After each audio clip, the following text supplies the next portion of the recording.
We give thanks to God this morning for allowing us to be here. Surely it is beautiful to be in the house of the Lord.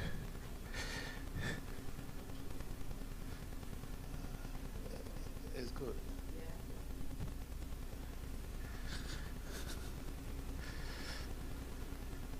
Father, we want to thank you this morning for our lives.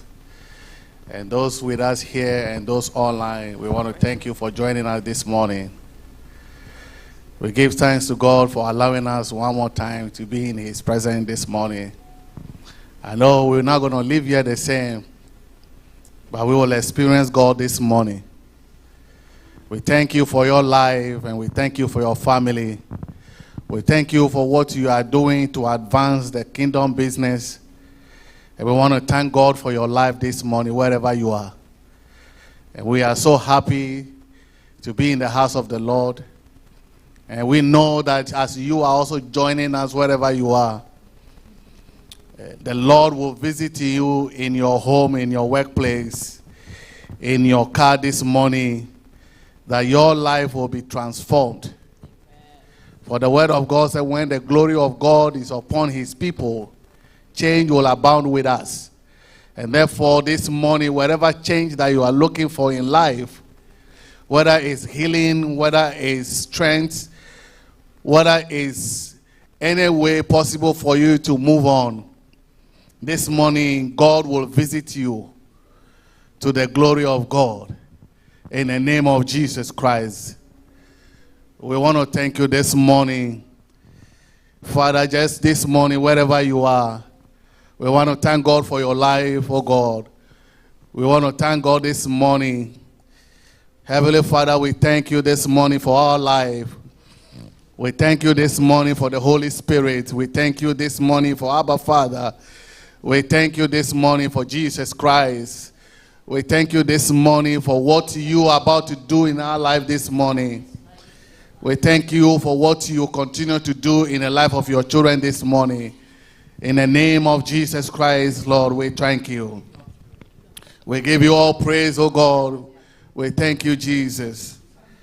Mighty God, we want to thank you this morning for you giving us the strength, for you giving us the energy, for you giving us the ability to even be here this morning. It is of His awesomeness. We want to invite Deacon Salam to take over this morning. In the name of Jesus. Father, we bless you. You want to keep on giving God the glory. You want to keep on giving God the praise. He alone deserves it. We give you all the praise, Lord. Wherever you are under the sound of our voice, you want to keep on giving glory. Keep on giving Him praise. Thank you, Holy Spirit.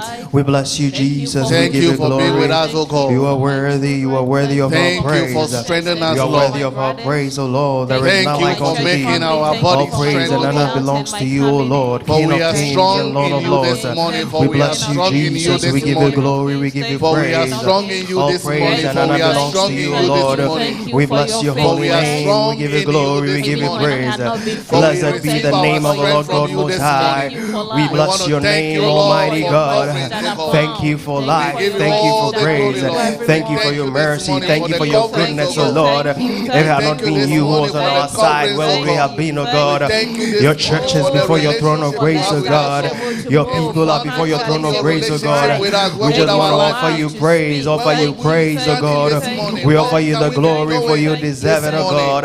All We want to praise and thank honor you, belongs Lord. to We you, want O to thank you, God. Lord. We bless We you, want to we thank you, bless your Lord. name, we We want bless to your thank you, name. Holy Ghost. Indeed, you are King, indeed, We you are praise your Lord. holy name, O Indeed, God. you alone deserve the Thank you, praise. You Jesus. alone deserve the Thank you, glory. Jesus. All praise and honor Thank you, belongs to you, O Jesus. Thank you, God. We Jesus. bless your holy name. Thank you, Jesus. Thou who Thank hast you, started a good Jesus. work in us, O God. Thank You you, are the one who is Jesus. continuing in Thank us, you, O God. Jesus. Thank you, We Holy thank you for how Ghost. far you've brought Thank us you, as a Holy church, O Spirit. God. We thank you Thank for you how for far your you've brought fire, us, O O God, as God. a church, O God. Thank you We for thank your you for how fire, far O you've brought God. us as a Thank you community, for O your God. fire, O We thank you for God. how far you've Thank you brought us for your as, fire, O as God. individuals, O God. Thank you for your Oh God, fire, as O people, O God. Thank God, you for your as fire, people O of your God. pasture, O Thank God. you for your fire, Bless O you, O God. Lord. We bless your holy Thank name. you for your We fire, give you O God. glory. We give you Thank you praise. for your fire, We give O you God. glory. We give you In the praise. name of Glory Jesus. belongs to you, O We give Lord. you all Glory belongs praise, to thee, O Lord. We God. thank you this We bless morning. thy name, O God. Thank you We for bless what you thy are name, O doing in God.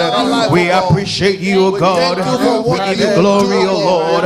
We give you praise, O Lord. We give you glory. We give you praise, O Lord. Receive the praise, receive the glory. Receive the praise, receive the glory. Receive the praise, receive the glory. In the name of Jesus, we honor you. We give you glory. We thank you, Jesus. We honor you. We bless your name. In the name of Jesus, we thank you, Holy Ghost. Thank you for the help, oh God. In the name of Jesus. Bible continues to say that death and life are in the power of the tongue.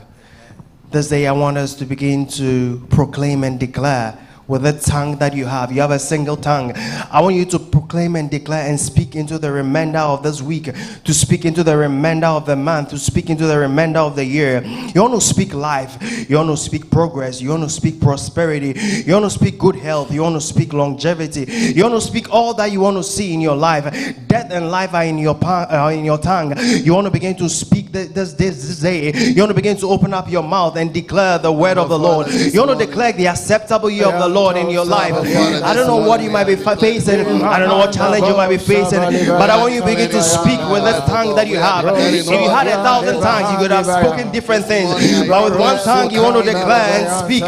You want to speak the acceptable year of the Lord into the year. You want to declare the message of the Lord. You want to declare the oracles of the Lord. You want to declare what the Lord wants for your life. You want to declare what you want to see in your life. You want to declare the progress you want to see in your life. The doors you want open in your life. You want to begin to speak it into the remainder of this week. You want to speak it into the remainder of the month. You want to speak into the remainder of the year. You want to speak the great things of the Lord that you want to see manifested into your life. Begin to open your mouth and declare destiny, declare open doors, declare progress, declare goodness, declare mercy in the name of Jesus. What you profess is what you will see. What you profess is what you would experience. You want to speak on authority of the word. You want to speak based on the authority of the word and declare what the Lord has said concerning your life. You want to speak what the Lord has said concerning your destiny, what the Lord has said concerning your children, what the Lord has said concerning your children, what the Lord has said concerning your family, what the Lord has said concerning your health, what the Lord has said concerning your business, what the Lord has said concerning your marriage, what the Lord has said concerning your career. You want to speak it into being. You want to declare it into being. You want to stand on authority of the word and declare that as the Lord saith, as a child of God, you want to declare that you are a child of light, you are a child of prosperity, you are a child of progress, you are a child of goodness. The word of the Lord says goodness and mercy shall follow us. Therefore we declare that goodness and mercy shall follow us through this week. We declare that goodness and mercy shall follow us through the month of October, through the month of November, through the month of December. We declare goodness and mercy. We declare grace and mercy. We declare favor. We declare the glory of the Lord shall be manifested in our lives. We declare that we shall see as the glory of the Lord manifest in our lives. We declare the word of the Lord. It is the word of the Lord. We declare words of grace. We declare peace. We declare life. We declare hope, oh God. Where we are hopeless, oh God, may you give us hope, oh God. We speak hope, oh God. We speak hope, oh God, to the hopeless. We speak hope to the hopeless, oh God. We speak hope to the hopeless, oh God. In the name of Jesus, we declare open doors, oh God. Doors, oh God. Open doors, oh God. Open career doors, oh God. We declare it open, oh God. We declare longevity, oh God. We declare that every arrow of the enemy will not stand, oh God. We declare that the schemes of the enemy will not stand. We declare that the acceptable year of the Lord has come to fulfillment. We declare that it is the word of the Lord that shall be manifested in our lives. We declare that every word that has been spoken against us, that is not the word of the Lord, it shall not stand. It is only the word of the Lord that shall stand. It is only the word and the decree decrees of the Lord that shall stand in the name of Jesus. In the name of Jesus, the word of the Lord concerning our life shall come to fruition, of God. Nothing shall cut it short. Nothing shall cut it short. Nothing shall cut it short. Reteshe, reberushe kendolo bronde, robolo bolo bokonde, rutolo bokonde lebereandu, repere belebereatos, repetere belebereatos, repato lebereatos, atuni miklinde lebelebereando, repemeni keye bereazuze, robosto kundi ribiriande, rabalebeleando kono lebereando, rebelebelebereando se, anukushini mikando lobo si, rebereberebereadu shekini miniando, reberebo shekende lebereando, in the name of Jesus. We thank you, Jesus. Spirit of the living God. Bible says, call upon me and I will answer you. I will show you great and mighty things. Bible also makes us understand that by their stripes we are healed. You want to pray for the sick. There are many who have been sick. There are many who are sick. There are many who have been stricken down by various ailments. But you want to stand in the gap as a soldier of the Lord. You want to speak healing unto anyone who is sick, wherever they are. You want to speak the blood of a lamb, that the blood of a lamb will make them whole. You want to pray that the blood that was shed on the cross of Calvary will speak for everyone who has been hospitalized, anyone who is experiencing any ailment. There are some people whose ailments the doctors cannot diagnose. They don't know what to say about it. They are in pain, but the doctors do not know what is wrong with them. They are doing trial and error. But you want to speak this day for those brethren. You want to speak and stand in the gap, and you want to say that, God, we pray for healing, oh God. You are the Rapha, oh God. You are the one who heals, oh Lord. May you heal everyone who is sick, oh God. May you heal every member of us who is ill, oh God. Everyone who is healed, oh God. May you heal them from the crown of their head to the soles of their feet, oh God. We pray for healing, oh God, in the name of Jesus. Show your mercy, oh God, in the name of Jesus. We pray for healing, oh God. We pray for healing, oh God. Complete healing, oh God. Wherever the ailment is, oh God, we place a permanent injunction upon it, oh God. We pray for healing, oh God. You are the great physician, oh God. You are the great physician, oh God. May you heal, oh God. Heal the sick, oh God, in the name of Jesus. Anyone sick, oh God, we send for your healing rain, oh God. We send for your healing rain, oh God. We send for your healing rain, oh God. We send for your healing rain, oh God. Touch, oh God. Touch, oh God. Touch, oh God. Touch, oh God. With your blood, oh God. Your blood which, oh God, makes us whole, oh God. Your blood, oh God, which makes us whole, oh God. How, God, everyone who is sick, oh God, from the crown of their head to the soles of their feet, oh God. Have mercy, oh God. May you heal, oh God. Show up, oh God, your power, oh God. Let there be healing, oh God. Let there be deliverances, oh God. Whatever the ailment is from, oh God, we place and then hold on it, oh God. We place a permanent injunction upon it. We declare that, devil, you have no place in their bodies. Their bodies are the temple of the Lord. Ailment, you have no place. We place an injunction on you. We place a curse on you. We declare that Jehovah Rapha, the one who heals, the one who delivers, the one who makes way where there seems to be no way, will heal everyone who is oppressed. Anyone who is sick, oh God, may you heal, oh God, your church. May you heal your church. May you heal your church. May you heal your people, oh God. May you heal us, oh God. Heal us from every ailment, oh God. Heal us, oh God. Complete your work in us, oh God. Complete your work in us, oh God. Complete your work in us, oh God. In the name of Jesus, do as you please, oh God. We thank you for your healing, oh God. We thank you for your healing mercy, oh God. We thank you for your healing mercy, oh God. We thank you for your healing mercies, oh God. We thank you, oh God, that we have made every week whole, from the crown of our head, oh God, to the soles of our feet. By reason of the blood, we are healed, oh God. By reason of the blood, we are healed, oh God. We thank you, Jesus. We bless you, Jesus. We give you glory, we give you praise.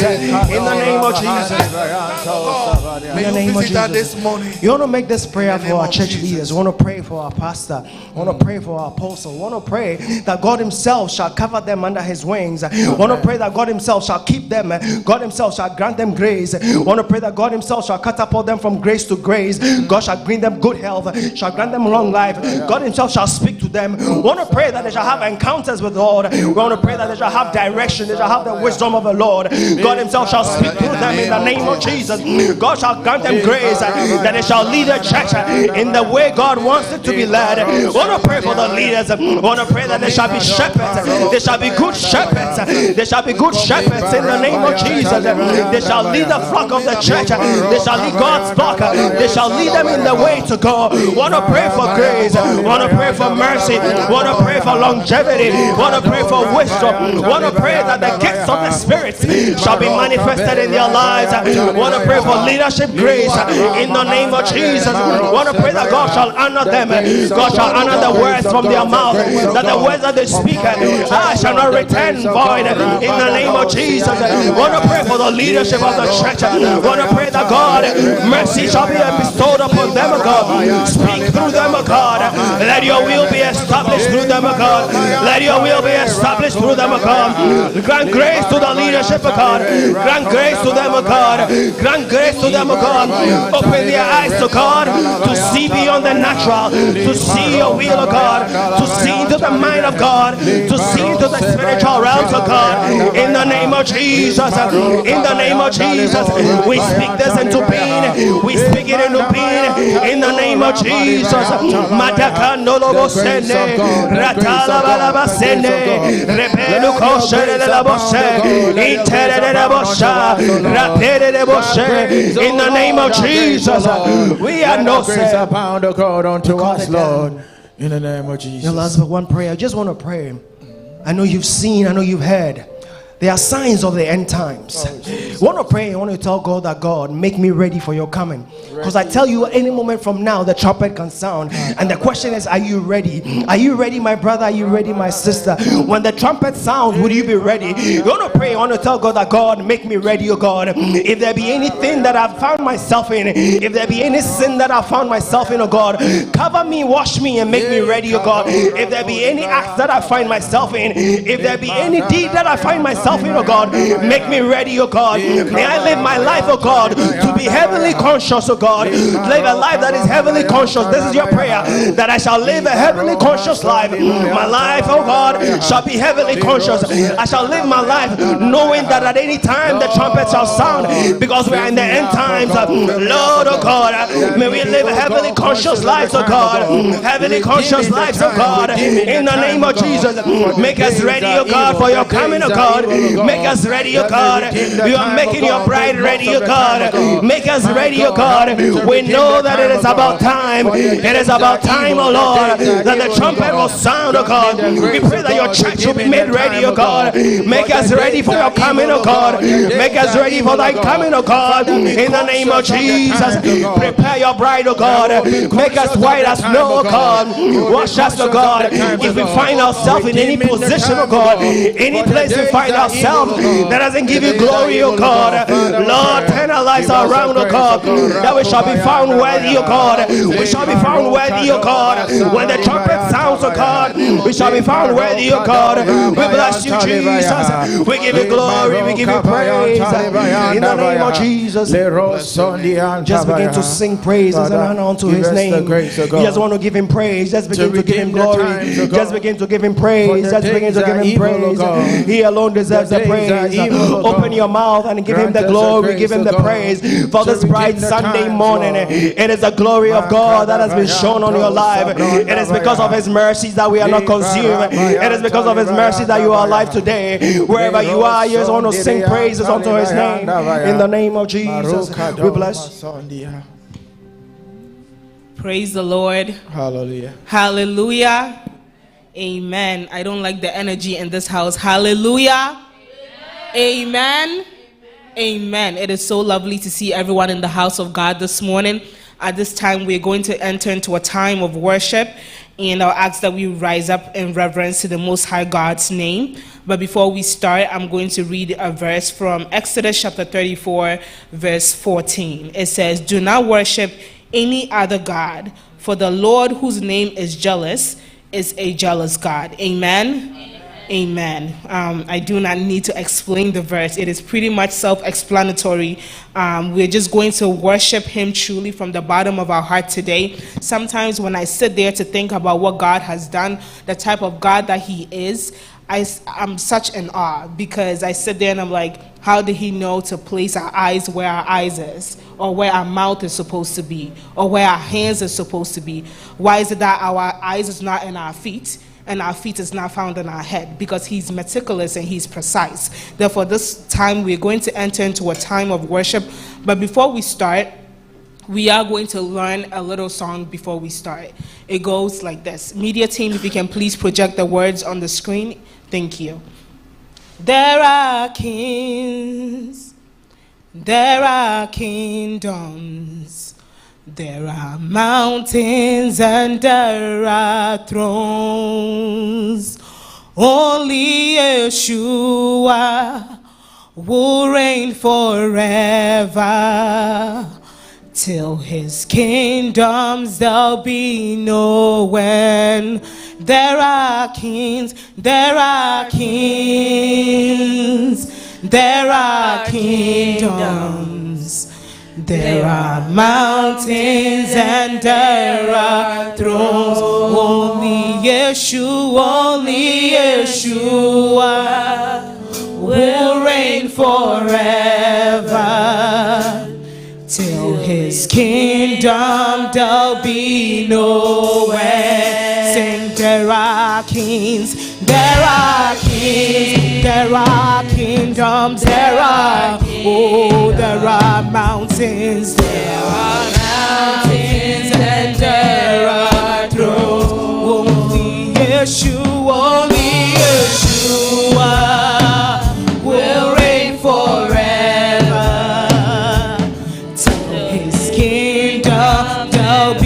Nowhere. Sing, there are kings, there are, oh, there are kingdoms, there are kings, there are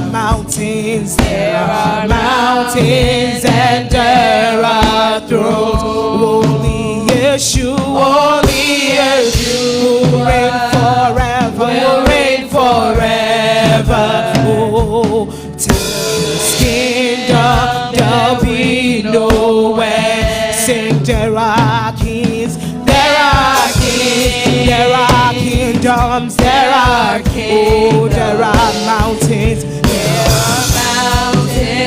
there are thrones. Sing, only Yeshua will reign forever. Till his kingdom there'll be no end. Sing, there are kings, there are, oh, there are kingdoms, there are, oh, there are mountains, and there are thrones. Only Yeshua will reign forever. Till his kingdom there'll be no end. Say, there are kings, there are kingdoms, there are kings, oh, there are mountains and there are thrones. Only Yeshua will reign forever. Till his kingdom there'll be no, oh, say, there are kings, there are kingdoms, there are kings, there are mountains, and there are thrones. Only Yeshua will reign forever. Till his kingdom there'll be no end. Yours is the kingdom, yours is the power, yours is the glory forever. Amen. Sing yours, yours is the kingdom, is the power, yours is the glory forever. Amen. Sing yours, yours is the kingdom. Somebody open your mouth and worship the name of the Lord because He is worthy. Oh, is the glory forever.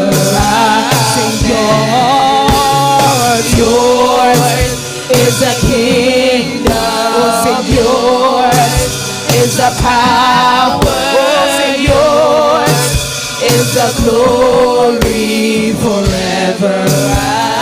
Yours, yours is the kingdom. Yours is the power. Yours the glory is the glory forever. Amen.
Adonai, Adonai, you reign on high, you reign on high. Casting crowns,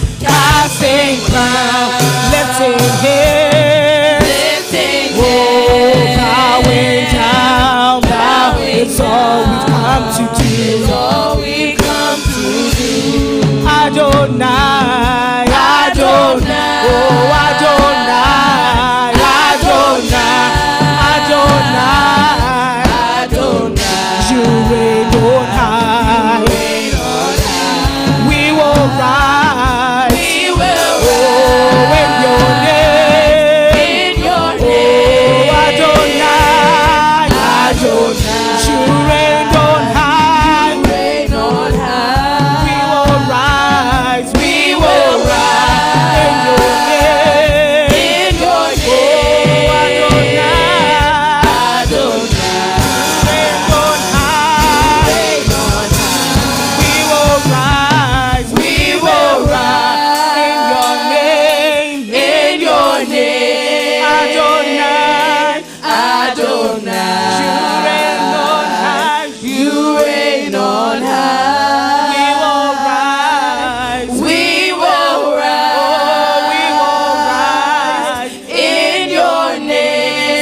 Of the Lord, le masukandaraba la brosiki andarabe, le mazopalandaraba la brosiki andarabe. He is indeed Adonai. Therefore, worship Him truly from your heart today. Tell Him how much you appreciate Him because He is our Father. Therefore, open your mouth and bless His name. Say something unto the name of the Lord. Le masukandaraba. Le masuki andarabe, le brosiki andaraba, le mazakataya ba, la brokandaraba, le masiki andaraba, la brosiki andaraba. Jehovah God, we give you all the glory, we give you all the honor, we give you all the praise, because you are indeed Abba Father, the great King above all kings. Today, truly from our hearts, we bless your name. Today, we exalt your holy name. We extol you, O God, because you are magnificent. Father God, we bless you. Father God, we magnify you.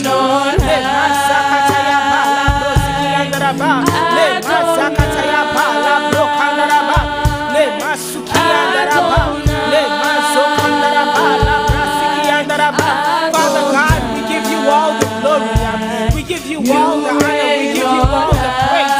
Because you are the I am that I am, the Prince of Peace and the Lord of Lords.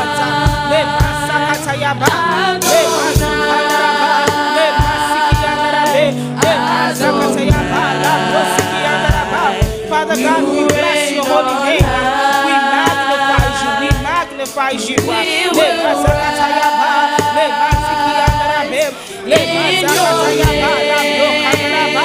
Father God, we give you all the glory.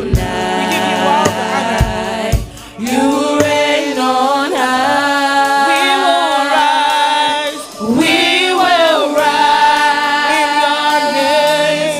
In your name, Adonai, you reign on high. lift you high, Yahweh, Yahweh. So we lift you high, Yahweh, Yahweh. So we lift you high, Yahweh, Yahweh. So we lift you high, Yahweh, Yahweh. So we lift you high, Yahweh, Yahweh. So we lift you high, Yahweh, Yahweh. So we lift you high, Yahweh, Yahweh. Yahweh, Yahweh. Yahweh, Yahweh. Yahweh, Yahweh. Yahweh,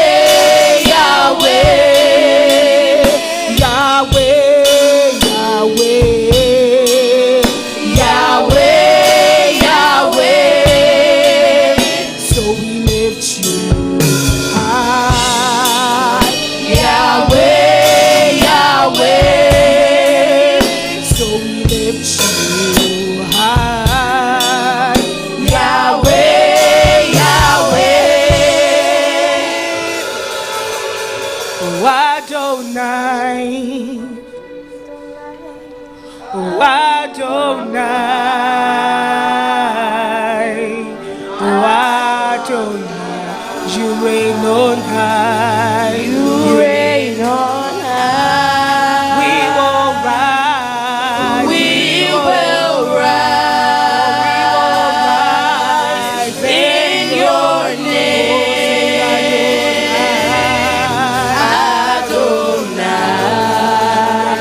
Adonai. You reign on high. we will rise, We will rise in your name, sing Adonai, Adonai. You reign on high. we will rise, We will rise in your name, Oh Father, you are worthy, God. Adonai. Oh, you reign on high.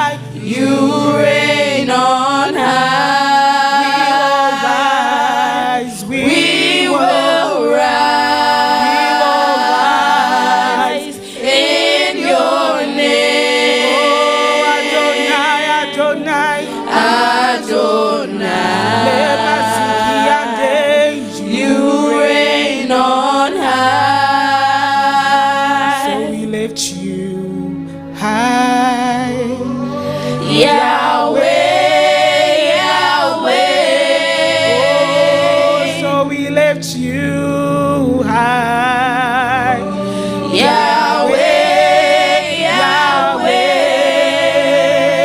So we lift you high. Yahweh, Yahweh. Oh, so we lift you high. Yahweh, Yahweh. Yahweh, Yahweh. Yahweh, Yahweh. Somebody open your mouth and say Yahweh, Yahweh. Yahweh, Yahweh. Yahweh, Yahweh. Yahweh, Yahweh. Somebody say Yahweh, Yahweh. Yahweh, Yahweh. Open your mouth and bless the name of the Lord. Let him hear your voice this morning. Because he is the I am that I am. Yahweh. He said that we should not worship any other God apart from him. Therefore, open your mouth and bless his name.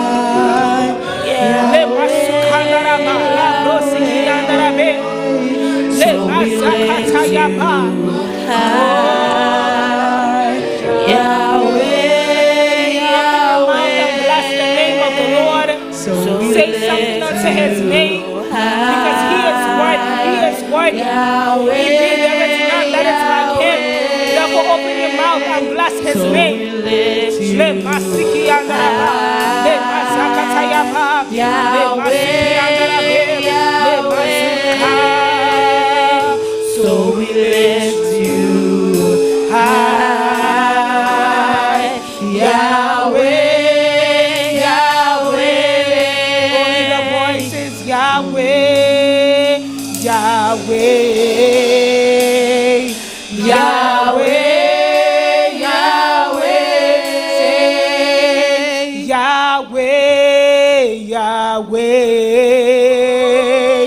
Yahweh, Yahweh. So we lift you high. Yahweh, Yahweh. So we lift you high. Yahweh, Yahweh. Limasukandaraba. Father God, we worship you. Adonai, our heart is filled with gratitude. We have come to bow before you. We have come, oh God, to praise you. We have come to give you the praise and the honor that you deserve, because there is none that is compared unto you. Therefore, Jehovah God, receive your praises, receive your adoration this morning, and hear the praises, O God, and the voices of your children. In Jesus' mighty name, amen. Amen. Amen. Amen. Amen. At this time, we're going to enter into a time of praises. Before we do so, please go around and give your neighbor a handshake, a hug, and tell them that they're looking beautiful. Amen. My God is such an awesome God. My God is such an awesome God. See how he loves me. See how he loves me. My God is such an awesome God. My God is such an awesome God. Oh, My God is such an awesome God. oh, See how he loves me. See how he loves me. My God is such an awesome God. my God is such an awesome God. Oh, My God is such an awesome God. See how he loves me. See how he loves me. My God is such an awesome God. my God is such an awesome God. My God is such an awesome God. Oh, see how he loves me.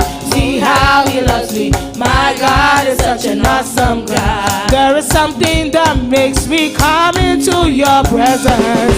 My helper. Oh, there is something that makes me come into your presence. My helper. My helper.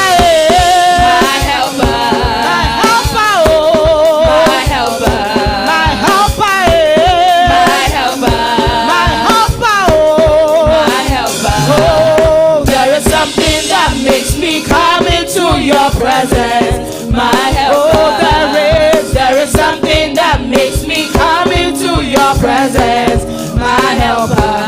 my helper, My helper. my helper, oh, My helper. our helper, My helper. our helper, oh, My helper. hey, There is something that makes me come into your presence, my helper. There is something that makes me come into your presence, my helper. Jehovah, You are the most high. oh, Jehovah, The most high oh, God. Jehovah, You are the most high. oh, Jehovah, Most high oh, God. Jehovah, You are the most high. oh, Jehovah, You are the most high God. Jehovah, oh, Jehovah, oh, Jehovah, oh, Jehovah, oh, Jehovah, You are the most high. oh, Jehovah, Most high oh, God. Jehovah, You are the most high. oh, Jehovah, Most high oh, God. my healer, The most oh, high. my savior, Most high oh, my God. redeemer, You are the most high. You are the most high God. 247. I will praise you, Jehovah. 247. I will praise you, my Lord. 247. 247. I will praise you, Jehovah. 247. I will praise you, my Lord. This kind God, oh, This kind God, I never seen. I never see your type, oh. This kind God, oh. Blessed be your holy name. This kind God, oh, This kind God, I never seen your I time. never see your type, Oh, this kind God, oh, This kind God, oh. Blessed be your holy name. we go to hell. Hail your name, day by day. All the way, All the way. all the way, All the way. all the way. We go to Hail, hail your name, day by day. All the way, all the way. We gonna hail, hail, hail, hail your name, name, day by day, day. All the way, all the way. We gonna hail your name, day by day. All the way, all the way.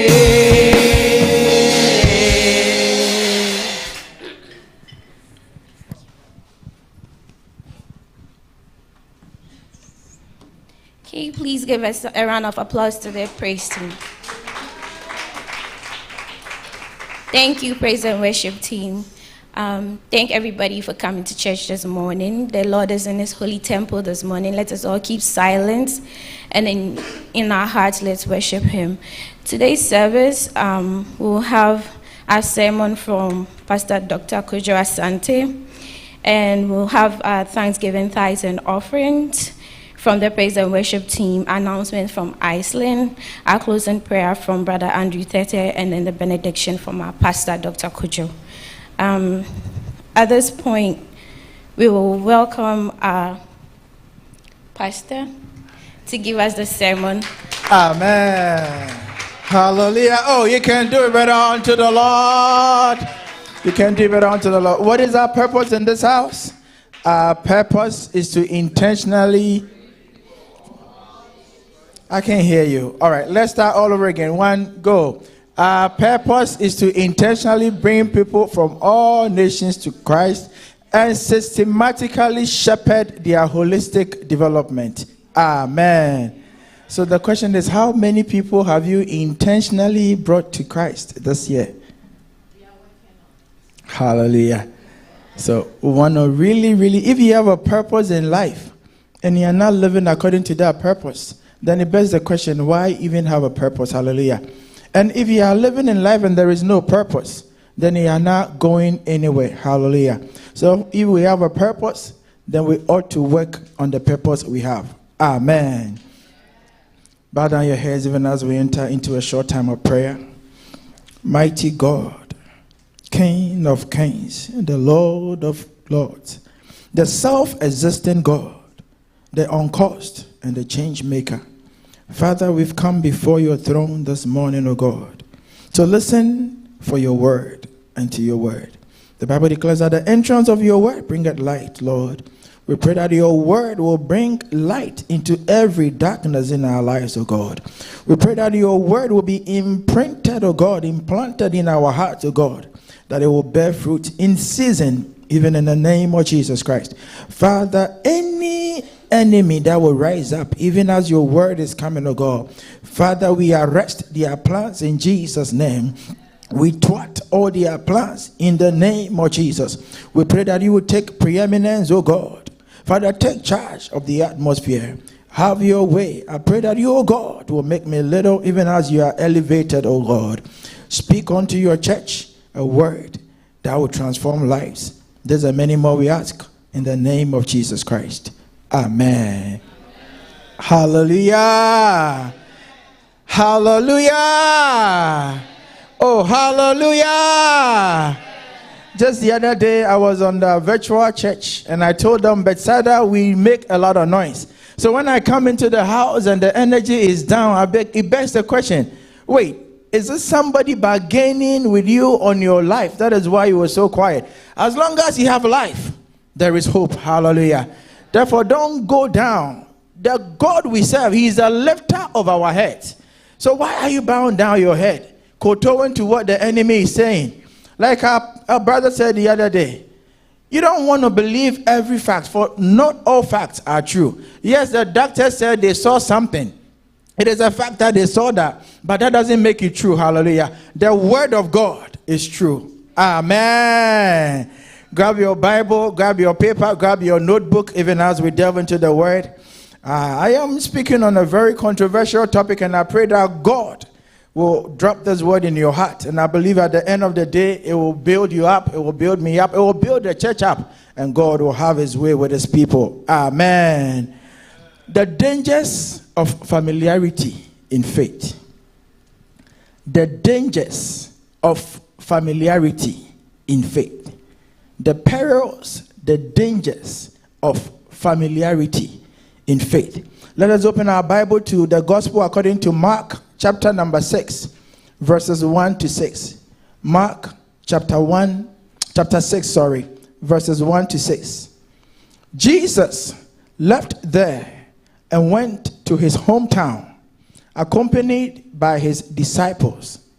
When the Sabbath came, he began to teach in the synagogue, and many who heard him were amazed.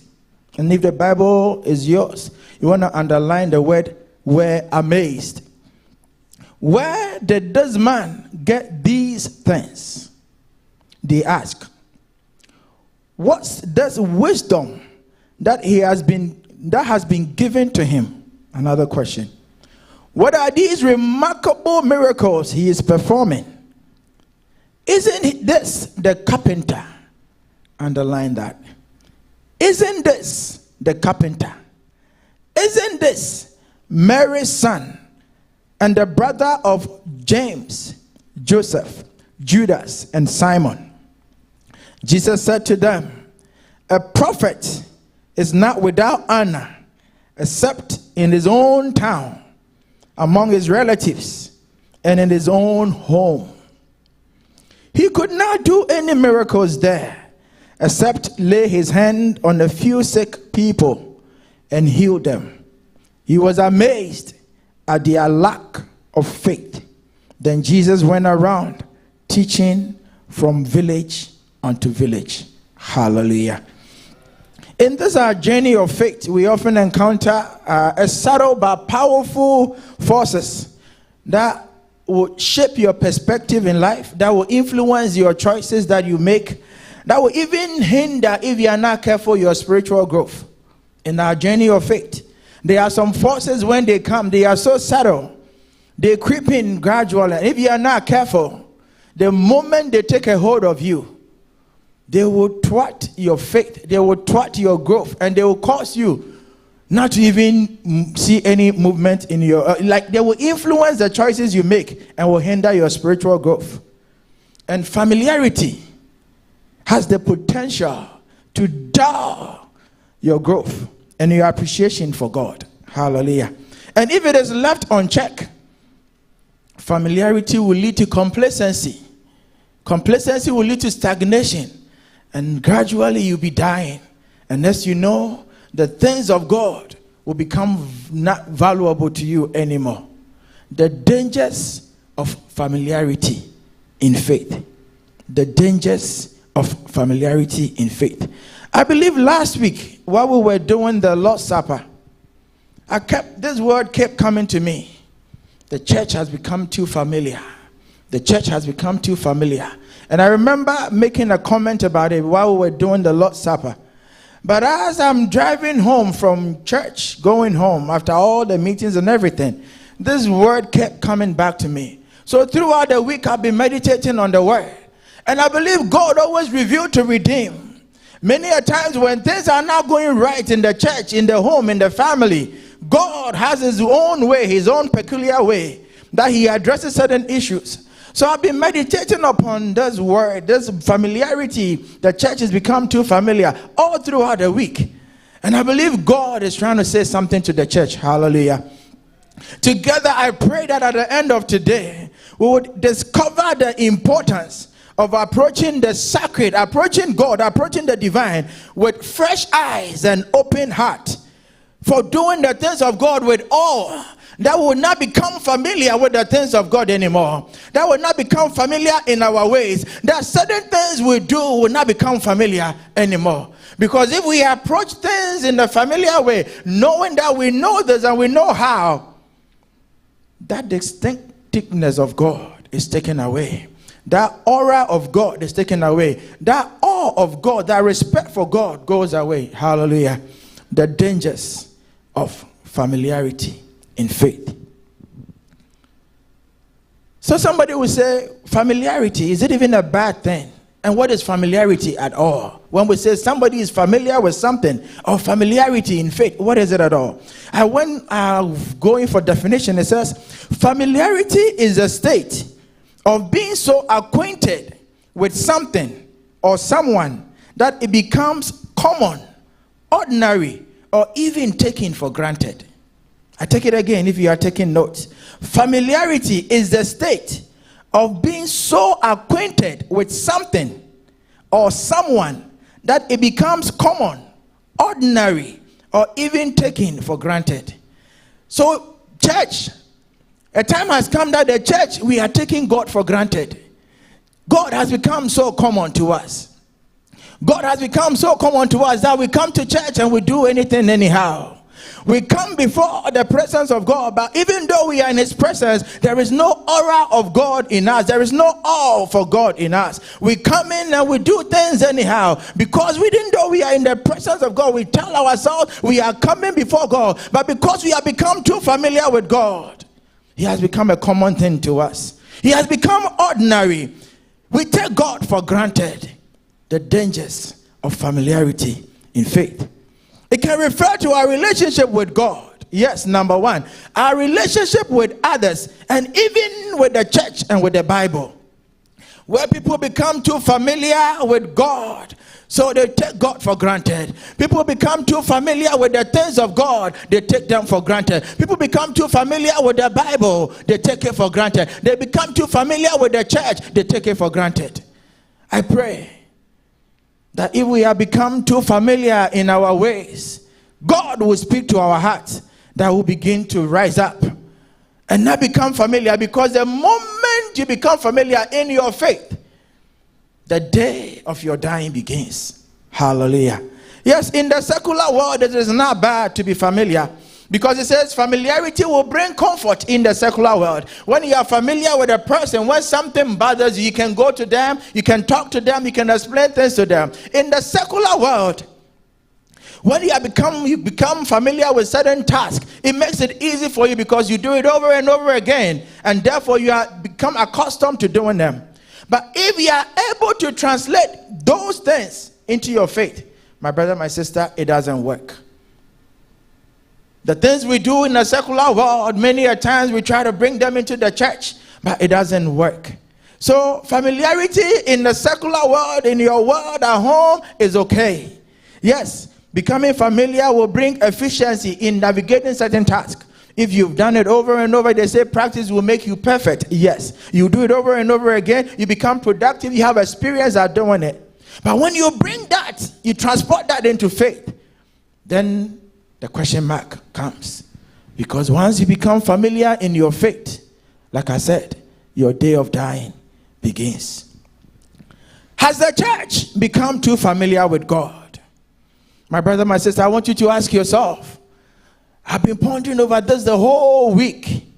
Anybody at the sound of my voice, whether on Facebook or on YouTube, perhaps you will chance on this message a day in time. You want to ask yourself, have I become too familiar with God? Has the church become too familiar with God? Many a times we feel like we know it all. We feel like nobody can even say anything to us. We know it all. We know the Bible from Genesis to the last verse in Revelation. We know it all. Therefore, nobody can say anything to us. Have we become too familiar with God? That is why the Bible says when we think we are standing, we ought to be careful, because there's the probability we can fall easily. 1 Corinthians chapter 10 verses 12. So if you think you are standing firm, be careful you don't fall. Has the church become too familiar? Have we become too familiar with the things of God? Has the church become too familiar even in our faith? It is true. A few things that I found, even before we go into the message itself. One, ritualistic worship. Ritualistic worship.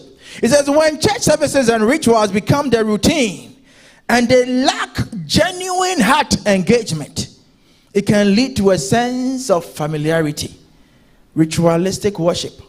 So you are coming to church. Yes, you tell yourself I'm coming to church. But in your mind, you come here, you just follow the protocol. You follow the nuances of everything that is going on. So in your heart, it is somewhere, but your mind is here. I tell you for a fact, I've seen people in the church. I happen to walk by them. Yes, I'm a soccer fan. I just happen to walk by them and I see them on their phone. And guess what? In the church of God, in the presence of God, they are watching soccer. And I ask myself, why even bother to dress and drive and come here when soccer is all you want to watch? Stay home and watch it. And I believe that will be good for you. Hallelujah.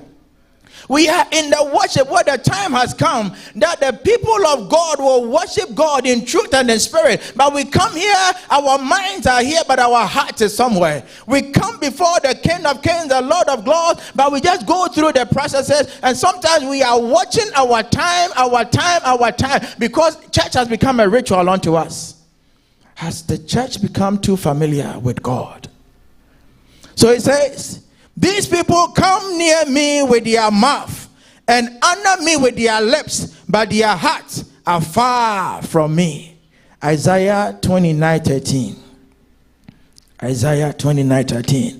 Yes, this hasn't happened in the days of old. It is happening now in our times too. We come and we worship God with our mouths and with our lips, but our hearts are still occupied by all the iniquity. Our hearts are still occupied by all the sins and all the things that do not work with God.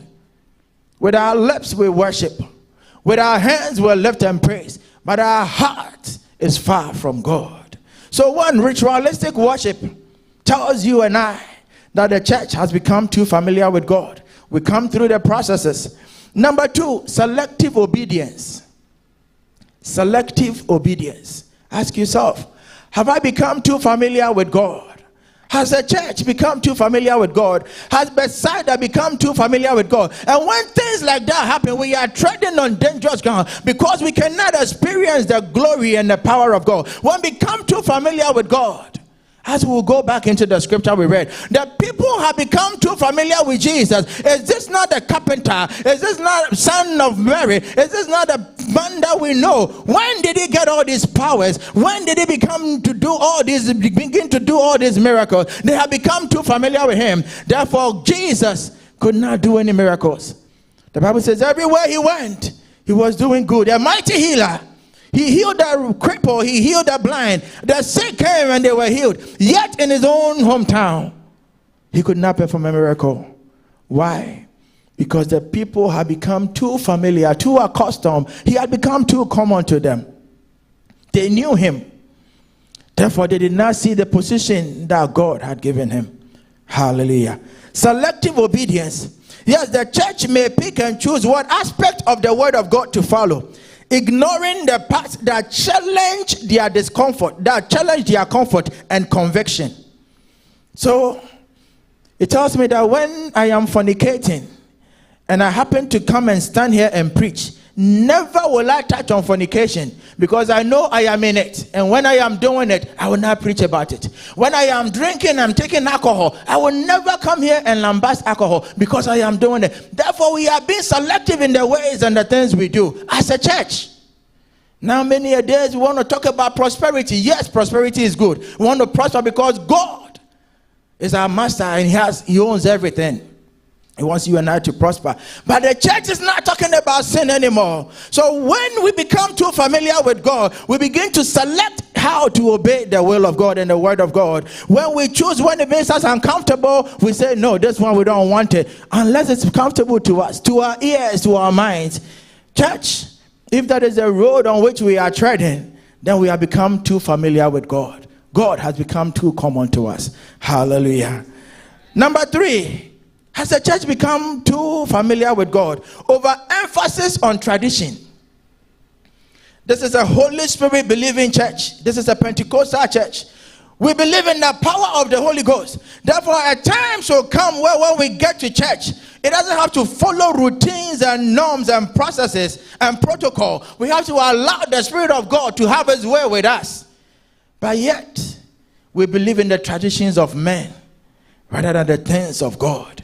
And when we begin to do those things, when human tradition begins to lead, that means we have become familiar with God. Our personal relationship with God we do not value anymore. But don't do it this way. Don't say it that way. Don't put it that way. We begin to focus on traditions of men, and we neglect the power of the Holy Spirit. Have we become too familiar with God? So Mark chapter 7 says, you have let go of the commands of God and you are holding on to human traditions. Traditions of men. Don't do it this way. Don't do it that way. Don't do it this way. We have become like the Pharisees. We hang on our neck all the albatross of all the rules and the regulations and the laws. When the Holy Spirit is leading and guiding us, we do not want to follow the leading of the Holy Spirit. Again, has the church become too familiar? Cultural conformity. I was surprised. We happened to go to a funeral at a church. I wouldn't mention the name. It was in October. And then we get there and there's this display of all pumpkins all over the place in October. And I'm asking myself, wait, this is a church premises. Why all these effigies and pumpkins and everything? They are doing what? Celebrating Halloween. Church culture is creeping into the church. Cultural conformity. Cultural conformity. The church becomes too aligned with the culture around it, adopting secular values and norms instead of holding on to biblical principles. We adopt the culture. Anything goes. Yes, indeed, we say come just as you are. But come just as you are is when you come in, allow the power of the Holy Spirit to influence you. You don't come in and influence what God is doing in the church. Hallelujah. Cultural conformity. Again, there is the neglect of prayer and scripture. Call for a prayer meeting. And you can number the people that will be here on one finger. Call for Bible study. And the people in attendance, you can count them on one finger. But tell me, if there is a concert going out somewhere, Or if a celebrity is coming somewhere, we'll be trooping in our numbers to go see that celebrity. We'll be trooping in our numbers to go to that program. We'll be trooping in our numbers to go to that party. Yet when it comes to the things of God, we are so lackadaisical about this. Hallelujah. So as I'm going on, you want to ask yourself, I've been pondering all week, and I've come to the realization that yes, I have to rise up, I have to sit up, for I have become too familiar with the things of God. I have become too familiar with God, and if I'm not careful, I will die gradually. Because the moment you become too familiar, you begin to die spiritually. The dangers of familiarity in faith. Hallelujah. The Bible tells you and I, not conform to the patterns of this world, but be transformed by the renewing of our mind. Therefore, if our minds are not being renewed every day, and it becomes a status quo, this is what we do, this is how we do, this is what we do, this is how we do, and the Bible does not transform you, the Word of God does not transform you, the Holy Spirit does not work on you, then my brother, my sister, you have to ask yourself, have I become too familiar? Familiar with your acquaintances, familiar with the things of God. I believe at a point in time we'll talk about familiarity even in our relationship. But this morning, let us dwell on relationship with God. Another one says, a lack of reverent fear for God. How could you come into the church of God and be on your phone doing something that has nothing to do with church? How could you be on your phone at church when you have come before the King of Kings and the Lord of Lords? There are some places in this country when you are going in, they search you, they take your phones, they take every gadget away from you before you go there. There are some people, if you have to go meet them, the protocol you have to follow just before you go meet another person who has blood in him, and her and him, just like you and I. You have to go through series and protocols. I happened to be a keynote speaker in one of the conferences in Boston.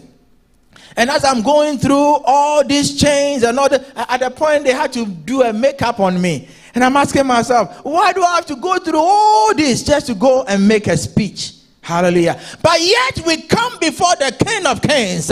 We come before the Lord of Lords, the I am that I am, the owner of the heavens and the universe, the maker of everything, the one that holds your life, the one that holds your life, the one that can take your life away from you any moment, and nobody can question him if he takes your life away. If he says, this morning I'm taking your life away, Kwadwo Asante, nobody can question God. Yet we come before his presence and we have no fear for him.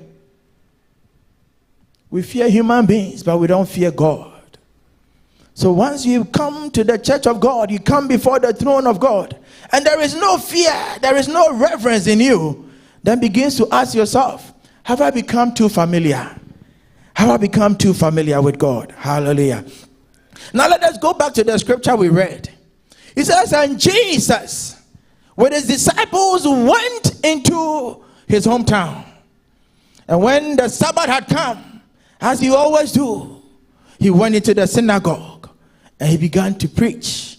He began to teach. He began to do miracles as he did everywhere. Because everywhere he went, he was doing good. Everywhere he went, he was doing miracles. Everywhere he went, he was healing the sick. The blind were seeing. The people that were downtrodden, God, he was lifting them up. But Jesus entered the temple and has begun to teach. The people that were gathered there, indeed, they saw that this was a different person. They knew that this man was extraordinary. He was not like a regular rabbi that had come to teach them. So they were in awe in the beginning. They began to ask questions. From whence does he get these powers? From whence is he able to do all these great, mighty things, all these miracles? From whence is he able to perform and to preach the word and to teach the word with detail and understanding, revealing mysteries upon mysteries unto us? But as they were pondering and asking themselves questions, the devil began to creep in with that thought. Wait, this man that we are holding in high esteem, this man that we are thinking so highly of, wait, I saw it when he was born. 30 years ago when he was born, I remember when the mom brought him in as a baby. Wait, is this not the carpenter's son? Is it not the carpenter? So all of a sudden, somebody that they realized or they saw as a rabbi, somebody they saw as a king, somebody they saw as a teacher of the word, as a miracle worker, all of a sudden the thought came to them and they began to see him as just an ordinary man, just a common person, just an ordinary carpenter. Hallelujah. And as they were pondering and pondering and pondering, familiarity began to creep in. They began to realize that yes, we know him. We have dined with him before. We have seen him go and come. We have seen him with his family. We know the mother. We know the father. We know everybody around him. Why is he now doing a miracle? Church, and this is where we get it all wrong. This is where we get it all wrong. We have become too accustomed in our ways. Therefore, we are not able to experience the glory of God. The moment I enter into this auditorium, give me a 2-year-old. As long as he has a microphone, the power of God is upon him to minister the word of God. Therefore, I have to be in reverence to the word of God. Hallelujah. But some of us, we pick and choose who to listen to and who not to listen to. And by so doing, we have lost our day of visitation. We have lost the revelation of God for our life. We have lost at the junction that God wanted to meet us. When songs are being ministered, instead of us paying attention to the words in the songs, following with our heart and worshiping God with our heart, this one has not a good voice. And then we begin to critique. We begin to mark. We begin to mark people and all that. And by so doing, the power in the word, the power in the ministration, the power that is supposed to transform our lives, we miss that mark. Yes, Jesus had come. He was teaching them. He was ready to heal the sick. He was ready to restore unto them the glory that has eluded them. Yet they saw him as a common man. They saw him as an ordinary man. They saw him as a carpenter. And therefore, because of their lack of faith, the Bible says Jesus could not do anything. I pray that church will not become familiar in our faith. Hallelujah. That every single day we will have a desire for God. That every single day we will have a desire, a yearning and awe for God. That when we come before the presence of God, it will not be, 23 Oxford Street, we are just here, and then we'll just come and go. Because if we are not careful, we will come and go, and will not see the glory of God. Before I traveled to this country, I visited a family in Takoradi. And one of these days we happened to go to church. And it's like a prayer camp. So people will travel from far and near to come and stay over there to pray for their needs. And one lady was giving a testimony. So as the testimony was going, and the family I was living with, some of the guys in there played the instruments. So I happened to be on the stage with them where the instruments were like. So I would say like a place like this. I was with the guys. And this woman was giving the testimony about how she came, waiting on God and praying fervently. And within a week in the camp, God has restored her. So as she was giving the testimony, I could hear chatter among people that said, it is so amazing that people from different churches, people from different parts of the country, they come to this prayer camp. And then within weeks, within days, they receive their breakthrough, they receive their miracles, and they go. Yet the people that are here permanently, the people that live in town, they have been coming over and over and over and over, and yet the afflictions are still there. This is like almost 20 years ago, but the word stuck with me. It goes to say that the anointing you value will work miracles for you.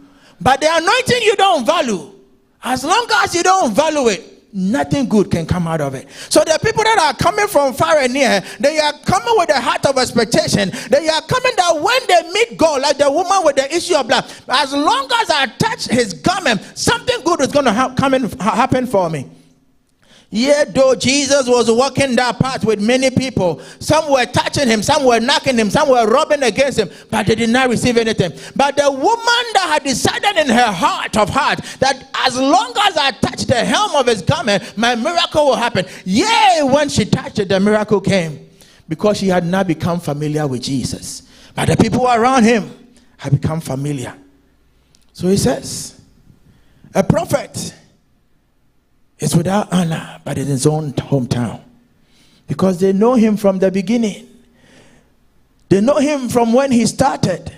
They know him from when he was little. So yes, the hand of God is upon him. Yes, the glory of God is in his house. Yes, the grace of God abounds in his people. But because we have become too familiar, because we know the genesis of the people, yes, they are the people that we used to go back and forth with, we are missing our target. The dangers of familiarity in faith. Hallelujah. And becoming too familiar with things in faith, it kills your faith, church. That is why I said this might be controversial, but it is a wake-up call. We come in here to be edified. We come in here to be transformed. We come in here to be rebuked by the word of God, so that we will change our ways for God's glory to come upon us. Yes, not all the words will be palatable. You have to take the one that is sour. You have to take the one that is sweet. Mix them both, and God's glory will come upon you. Church, if we come to this auditorium and we see it just as an ordinary building, we just come in and we'll go. I am here to tell you, yes, you'll become familiar with the place. Perhaps you can give directions to this place without a GPS or without anything. But if it becomes any ordinary place to you, you will come in and go, you will come in and go, and the problems you have will persist. But if you see the glory of God in this auditorium, if you see the power of God in this house, and you do not become accustomed and become common to you, you will see the miraculous hand of God. Hallelujah. And I pray that we will not become accustomed to the things of God, even in this house. That the things of God will not become ordinary to us, like the people that Jesus was teaching. Hallelujah. It says Jesus acknowledged the common patterns of prophets being rejected in their hometown. And this highlights the resistance that often arises when people are confronted with messages of God from someone they consider ordinary. Yes. Like I said, I am ordinary. I am ordinary. But when I'm here and I'm not ministering my own word, I pray that you will not see me as ordinary, but you allow the word of God to speak to your heart. Hallelujah. Yes, you know my beginning. You know from whence I've come. You know the sins that I commit. You know the things that I do. But I am not speaking my own word. It is the word of God. Therefore I pray that you will not become familiar. Hallelujah. That the word of God will have his way with you. That God will be able to do what he wants to do. Because many of us, we are missing the mark. Many of us, we are missing our miracles. Many of us, we are missing the goodness that God wants to perform in our lives. Why? Because we are missing, we have become too familiar. Now, what are some of the dangers in becoming familiar with the things of God? The people that encountered Jesus, the Bible says they did not receive their miracles. Why? Because their faith was dead. Because their faith was dead, Jesus could not do anything. It says Jesus marveled at the people at the lack of faith. He marveled at them. That I'm coming home to my people. That all the good that I'm doing everywhere, I want to do it among my people. Yet my people have no faith. And without faith, nobody can please God. Without faith, you cannot move the hand of God. Therefore, Jesus could not do miracles in there. Hallelujah. Number one, dangers of familiarity, complacency. Proverbs chapter number 1 verses 32. Proverbs 1:32. He says, for the waywardness of the simple will kill them. For the waywardness of the simple will kill them, and the complacency of fools will destroy them. Hallelujah. The complacency of fools will destroy them. So one, spiritual complacency, also known as spiritual lukewarmness or apathy. It says it refers to a state of indifference or lack of favor in one's faith and relationship with God.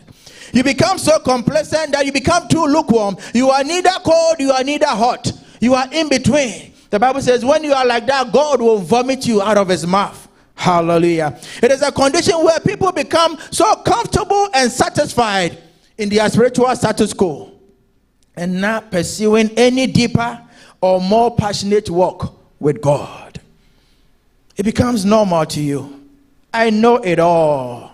I can do it. I don't care what anybody says. I don't care what they tell me. I know it all. I am my own person. I can do it. Gradually, you are becoming complacent. And it says the waywardness of the simple will kill them, but the complacency of fools will destroy them. This is the word of God. This is the word of God. Therefore, I pray that church will not become complacent. Because as long as you become familiar, you become complacent. Yes. In the norms and in the cultural ways and the things we do in the church, you know it all. You become a critic in church. You come to church, instead of you receiving from God, you become a critic. Oh, this one did not sing the song right. This one did not pray right. This one did not do this right. You begin to question everything that anybody will do because you are Mr. Know-it-all, Madam Know-it-all. You're becoming complacent. And the Bible says your complacency will lead to your distraction. Hallelujah. It says when we become accustomed to God's blessings and his presence, we might take them for granted. And that is where most of us are trading right now. We become too familiar with God. Therefore, even the blessings that God has been giving to us, it becomes so normal. So there is no appreciation for anything that God does for us anymore. And if God is doing something for you and you are not appreciating it, why would he want to do more for you? Church, have we become too familiar with God? Have we become too familiar with the things of God? Have we become too familiar in our faith? Sometimes we seek to seek God. He says, seek me while I'll be found. But when we become too complacent, we don't see the desire to seek God. Hallelujah. And this will hinder our spiritual growth. Number 2, another major danger of familiarity is the loss of reverence. I think I've alluded to this before, and I'll just dwell on it again.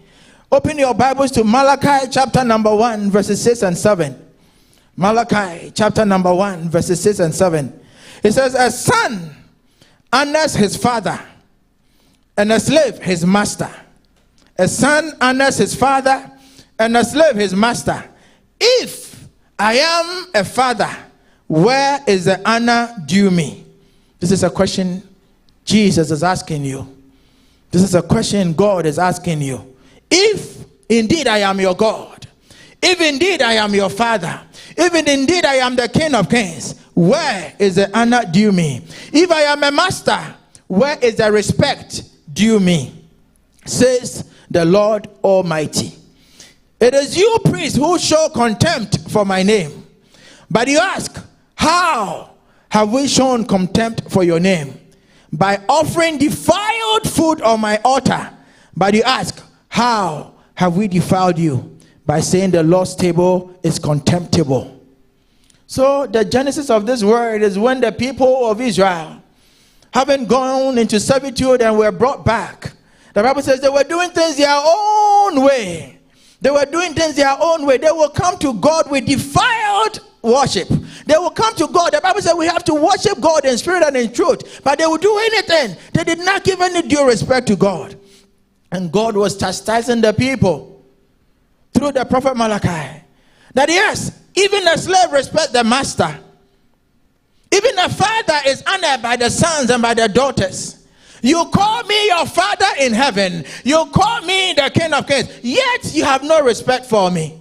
Church, you might think, oh yes, they will go and make sacrifice with bad animals. But what sacrifice are you making? What sacrifice am I making? As a pastor, if my sacrifice is not acceptable to God, that means I have no respect for him. You as a church member, as a leader, as an elder, as a deacon, as a choir director, whoever, whatever role you are playing, if your worship is not wholeheartedly unto God, then it begs the question, where is the respect? Dangers of familiarity in faith.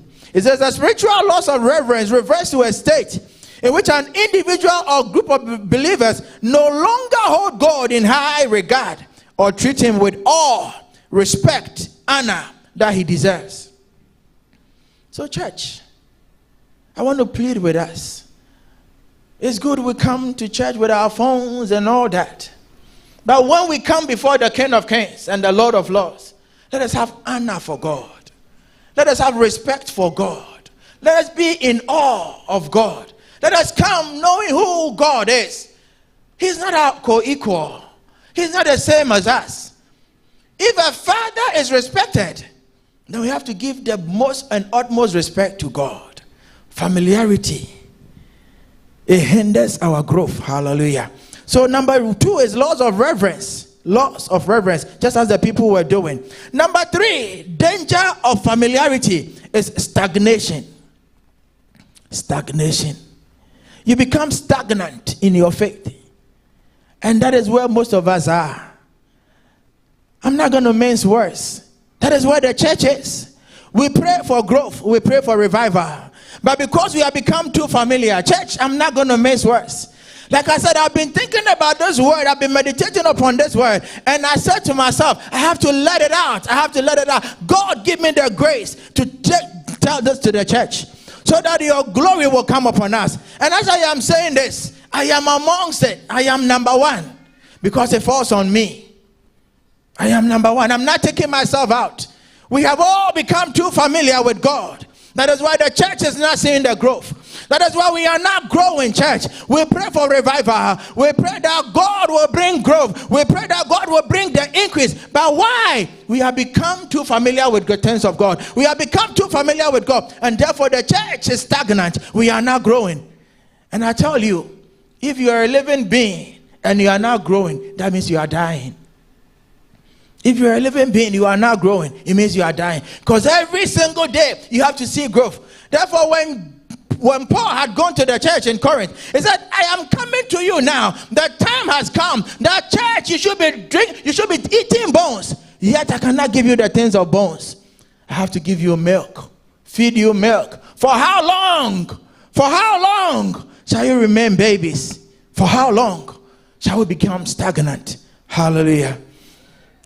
He says, yet I hold this against you. You have forsaken the love you once had. Consider how far you have fallen. Repent and do the things you did at first. For if you do not repent, I will come and remove your lampstand from its place. He says spiritual stagnation is a place where your spiritual growth halts. It slows down. And it can manifest in 3 ways. 1, lack of enthusiasm. Lack in the things of spiritual practices. A sense of complacency. And a feeling of being spiritually stuck. So I don't know in 3 categories where you find yourself. Maybe you lack the passion for the things of spirit. You lack that desire, that enthusiasm for the things of God. Or maybe you feel a sense of complacency. Or perhaps you feel as though you are spiritually stuck. You cannot move to the left or to the right. You are stuck in between the rock and the hard place. Jesus is telling you and I, he knows your deeds.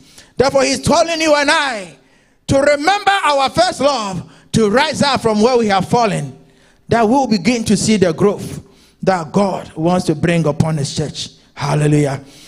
I pray that from this day, we begin to reassess our lives and the ways with which we have become familiar with the things of our faith. Oh, we'll begin to rethink them and pray for grace that God himself would equip us. Because as long as we are not in awe of him, as long as we are not desire for growth, as long as we are not yearning to move forward, we become stagnant. We become stagnant and we cannot go anywhere. And this one, I don't know what to say, whether to say it or not to say it, but I have to anyways. Hallelujah. Another danger of familiarity is judgment. Judgment. Judgment. We want to judge everybody. We become masters of the law. We want to judge everybody. We have our own lenses of judgment. And this is creeping into the church, whether we like it or not. The time has come for us to rise up, for God to have his way with his church. Hallelujah.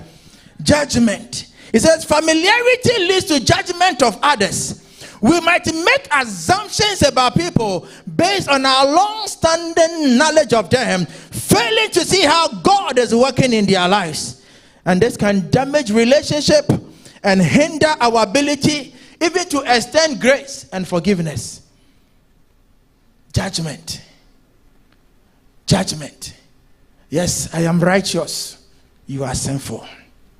Yes, I am right. You are wrong. Oh, I can do it better than you. Yes, you don't know how to do it. Oh, if you don't let me do it, I'm not going to do it again. Yes, take your church.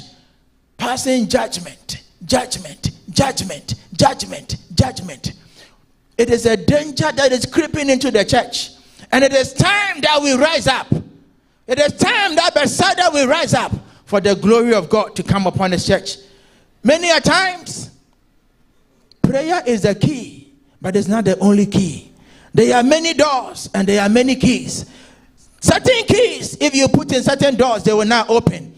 Therefore, we can pray all we have to pray. And I am a believer in persistent and consistent and intentional prayers. Yes, I believe in prayers. But certain things, you need to sit down, assess your life, and begin to transform your life. Hallelujah. It is not all about prayer. You can pray, but you cannot pray certain things away. These are foxes that are eating into the church, and they are killing the church. We need to rise up. Hallelujah. How do we overcome this familiarity? I'm not just going to talk about problems and issues and let it stand like that. Number one, in the interest of time, it says we want to cultivate a heart of gratitude. Cultivate a heart of gratitude. We should continually remind ourselves of God's goodness and his faithfulness. We should count our blessings and express gratitude for the good things that God has done for us. We should not take them for granted. And if you have a heart of gratitude, you will not become familiar with the things of God. Because every single day will become a miracle unto you. As long as you rise up, as long as you wake up, as long as you are able to speak and to do everything, you will realize that it is none of your own doing. That is why the Bible said God told the people of Israel that when you have gotten into the promised land and you have been able to plant and your plant has come and you have harvested, remember it is God that gave you power even to sow the seed, and God that gave the harvest. Therefore, you have to come with a heart of gratitude. And as long as you have that within you, you will never become familiar with the things of God. Because when you look at yesterday and you look at today, you will see the difference that God has made in you, and you will ascribe the glory and honor unto him. Hallelujah. Number two, you want to maintain a teachable spirit. When you become complacent and stagnant, you become stubborn in spirit. Hallelujah. Church, I remember preaching this sermon in this house before. Be malleable in the hands of the potter. It was a while back. Many of us, we have become too rigid that God cannot do anything with us. We have become too stiff-necked. We have become too stiff. So God is turning us, but we are untenable. God is turning us to move, but we are stuck in our ways. We know it all. We have become too judgmental in our ways. We have become so stubborn in our ways that when you do something wrong, you are reprimanded, you turn your back. God is calling you and I to have a teachable spirit, that he will be able to teach us, mold us like clay in the hands of the potter. Hallelujah. Have a teachable spirit. We have to approach the word of God, approach God with humility, humble ourselves that God will be able to teach us. It is a way that will overcome this familiarity in our faith.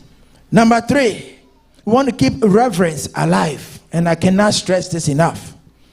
We want to remind ourselves every time we go before God that he is the God of gods, he is the King of kings. How could you be in a prayer meeting? I know many a times when we go on family hour, Elder Stephen would say, turn off your phones, turn off your TV, let nothing distract you. Why? Because you are in the presence of the King of kings and the Lord of lords. You are before the throne of God, yet you are on your phone. How can you be communing with God and be on your phone at the same time? How can you be in the presence of God and the TV is in the background and all that is going on before the King of Kings? Church, in order to overcome this familiarity in faith, we want to keep reverence alive. Regularly remind yourself of God's holiness and spend time in worship, acknowledging the greatness and the awesomeness of God. And above all, you want to build genuine relationships. Hallelujah. Many a times, we become too familiar in our relationships that we don't value them anymore. They don't become genuine anymore. Therefore, as I'm speaking, you want to consider relationships around you, even amongst us in the church, and begin to ponder, have I become too familiar? Because once you become familiar, the danger is that you become stagnant, you become stubborn, and you get to a point where you don't see any growth. Church, I want to end with this word in Philippians chapter 3, verses 10 and 11.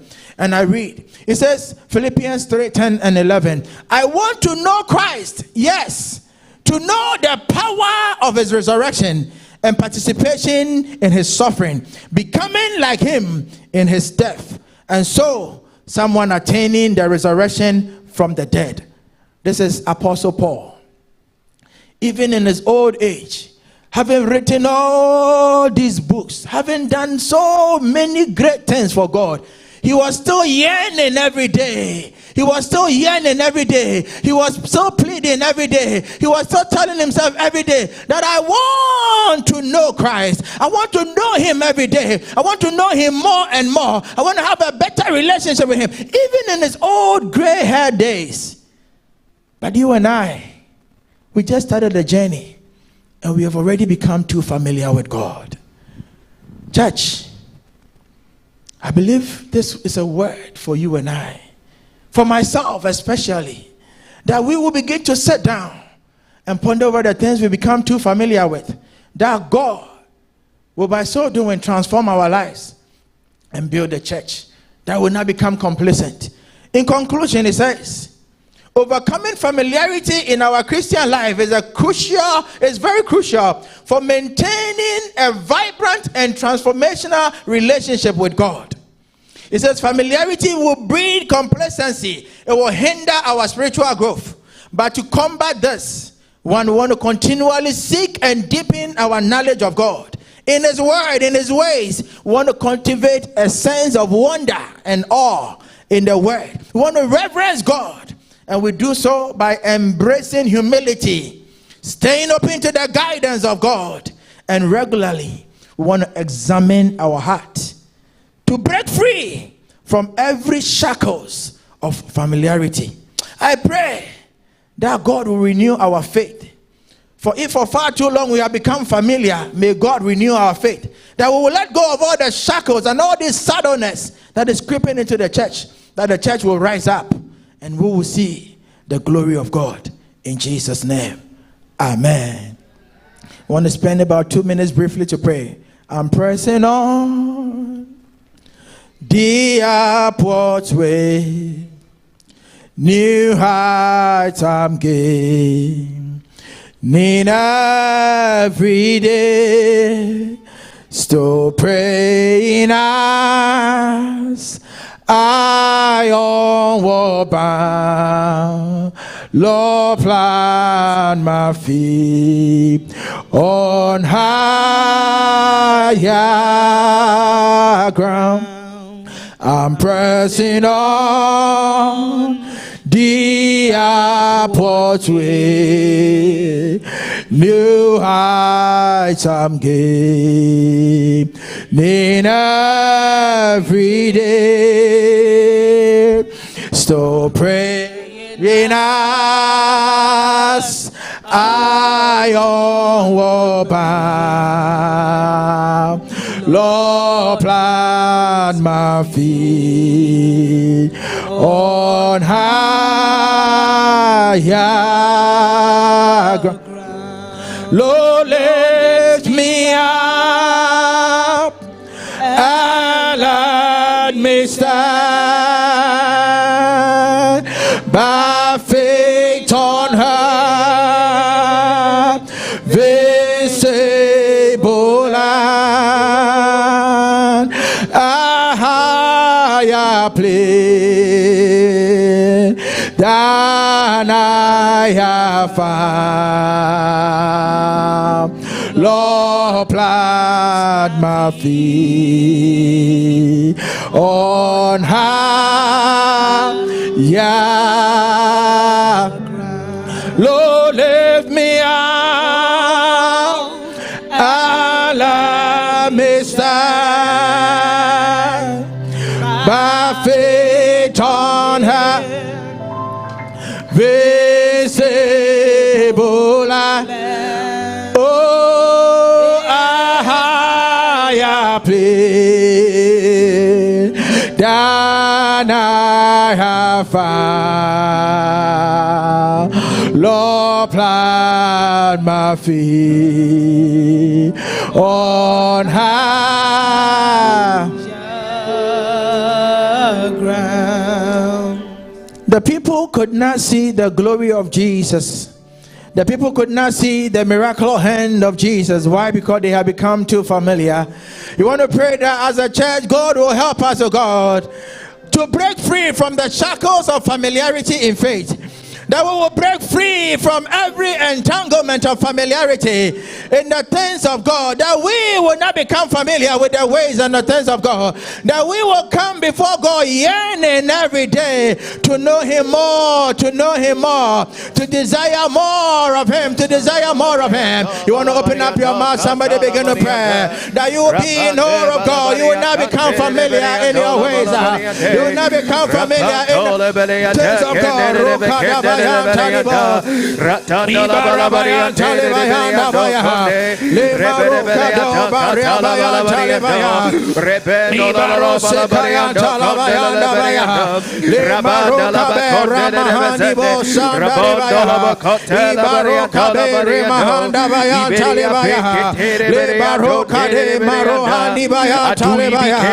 Spirit of the living God, give us the grace of God to break free, O God, from the shackles of familiarity, God. The shackles of familiarity, God. The shackles of God of familiarity, God. The shackles of God that the devil is bringing into the church, of God. That we have become, oh God, accustomed to our traditions and our ways, of God. I pray, oh God, that you will deliver us, oh God. You will deliver the beast of familiarity, oh God. Deliver us, oh God, from the hold of familiarity, oh God, in the name of Jesus. In the mighty name of Jesus. You want to pray for yourself as an individual. That God, wherever I have fallen short, wherever I have, oh God, let go of the fear of God, wherever I have allowed myself to conform to the culture and the norms and the traditions of men, wherever I have become complacent, oh God, and have stagnated, oh God, in my growth, may you, oh God, deliver me, oh God. May you, God, deliver me, oh God. May you, God, help me, oh God. Father, take me away, oh God, from this, oh God, situation of familiarity. Now, Lord, I will not, oh God, stay in this comfort zone anymore. Now, Lord, I will not stay in this comfort zone anymore. Begin to pray. Help me, O Lord. Help me, O Lord. Help me, O Lord. Help me, O Lord. Help me, O Lord. Help me, O Lord. Help me, O Lord. Help me, O Lord. Help me, O Lord. Help me, O Lord. Help me, O Lord. Help me, O Lord. Help me, O Lord. Rakode bayanda baya. Imaro kabe rakole bayanda ya. Imaro bayanda libe rakoni baya. Libaso kado rabahanda baya. Lord our God, Lord our God, Lord our God, Lord our God. I pray, Almighty God, that you will help us, O God, in the mighty name of Jesus. You want to pray that God will increase your faith. It says, and Jesus marveled at the lack of faith of the people, because they saw him as a carpenter, and therefore they could not receive their breakthrough. Yes, if we see things as ordinary, if we see the Holy Spirit as ordinary, if we see the works of God as ordinary, if we see the presence of God as ordinary, we will not receive anything of it. But with faith, we'll be able to move the hand of God. When we pray that, God, may you strengthen my faith, O God. May you strengthen my faith in you, O God. That I will not be familiar in my faith, O God. That I will not tread on this dangerous ground, O God. Let it be your heart cry. Let it be your heart cry. Let it be your heart cry. Kabo raho se anda bayan talibo. Maroka de rabayan talibayan dabaya. Oh Lord our God, oh Lord our God, oh Lord our God. Father, strengthen my faith, O God. Strengthen my faith, oh God. Strengthen my faith, oh God. Now, Lord, I will not criticize people, God. I will not be judgmental of people, oh God. But Lord, I will be open and receptive, oh God. In all, God, Father. Seeking enthusiastically, oh God, your presence and the power. Spirit of the living God, grace me, O Lord. That I will not be selective in my obedience unto you, God. That Lord, I will come to you wholeheartedly, God. Desiring the more of you, God. In the mighty name of Jesus. Church, finally, I want us to lift up a prayer for the nation Israel. We all, as we have heard on the news yesterday, what happened in the nation Israel yesterday. When I lift up a prayer, that God, may you speak for your land. May you speak for the nation Israel. Any enemy that has risen, may you, oh God, speak. May you, oh God, speak for the nation Israel. Begin to pray, somebody. Begin to pray. Begin to pray, somebody. Rokado rabahande bayaha. Le marokado rabayan talabayaha. Le rosekada bayan talebayanda bayaha. Father, we cry for the nation Israel, oh God. We pray for Israel, oh God. We pray for Israel, oh God. We pray for the nation Israel, oh God. May you speak, oh God, for the land. Father, every enemy, may you fight their battles, oh God. Father, may you deliver your people in Jesus' name. Amen. Amen. Church, I would ask humbly that we extend our hand and pray and ask that any wisdom that has left our pastor, anything that has departed from him unto us, may God, O Lord, refill him. We pray humbly and we ask from above, O Lord, that let your humility, O Lord, your grace, O Lord, your spirit that you have called your son to serve you and to lead your sheep, Father, extend it and give it back unto him in many folds, O Lord. We thank you for today's word. We thank you that you have spoken through him. And he has come to teach us that as the church, familiarity may lead to our fall. We thank you, Most High God. In Jesus' name have we prayed. Amen. Thank you, Pastor, for today's word. I hope we have all taken something, we put something in our hearts, so that as we leave here in our interactions between each other and between the world, would know that we shouldn't be overly familiar with anything and in anything. So at this point, we'll take our thanksgiving, our tithes and our offerings. But before that, I would ask that if there be any first-time visitor amongst us, so we can honor you. I guess not. Okay, so invite the praise team to lead us in the time of our tithe.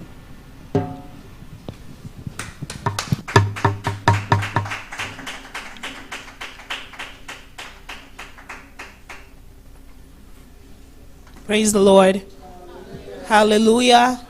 Amen. Shall we please rise as we receive our offering and our tithes? Amen. You are good and your mercy is forever. You are good and your mercy is forever. Hallelujah. You are good and your mercy is forever. Hallelujah. You are good and your mercy is forever. Hallelujah. What a turn to Open the eyes of the blind. There's no one like you. None like you. turn to Into the dark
God is stronger. God, you are higher than any other. My God is healer, awesome in power.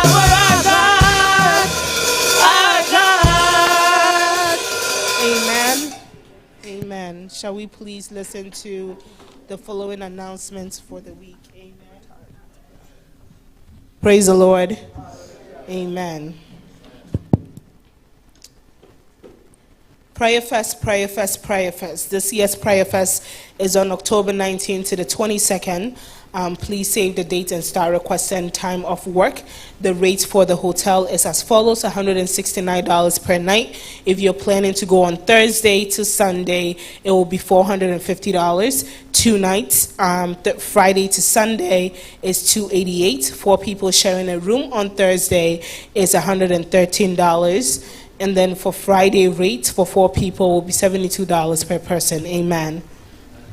The leadership is pleading with all members who pledged during the Breakthrough Prayer Fest and Baccalaureate service to redeem their pledges. Please see any of the leadership to redeem your vow to God. Amen.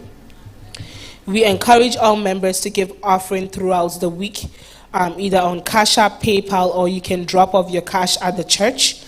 All weekly and movement activities remain the same. I will place emphasis on morning showers, Monday through Friday, from 5 to 6. Monday through Friday, family hour from 11 p.m. to 12 a.m. Wednesday, BGS Bible studies on Zoom from 7 p.m. to 8:30 p.m. Thursday, youth discussion in person or in Zoom from 7 to 8. And then Friday, fire night, prayer service from 7 to 8:30 p.m. Amen. Amen. We have a very special announcement from the APOSA group. APOSA. APOSA. Amen. APOSA is not just any other youth or college group, but it is a ministry that specializes in bringing restoration and revival in the church. So they will be having their monthly 3-day fasting and prayers. It is going to start this Wednesday to Friday, October 11th to the 13th. The topic is the godly leader, and we all will be praying fervently for the leadership of the church. Amen. They do so much for us, and it is only right for us to spend that time and then pray for them. Amen.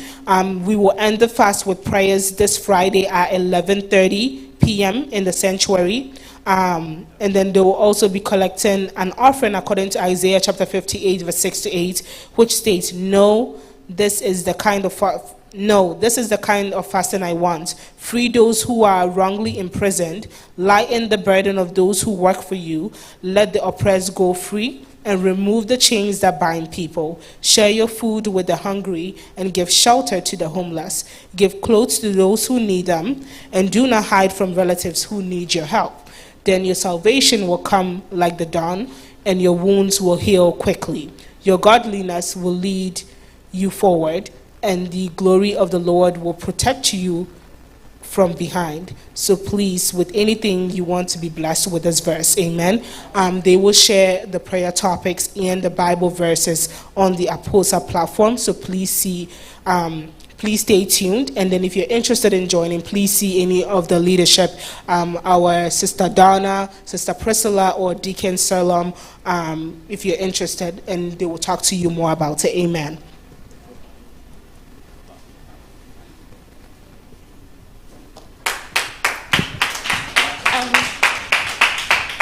Can we please invite Mr. Tete to give us a closing prayer?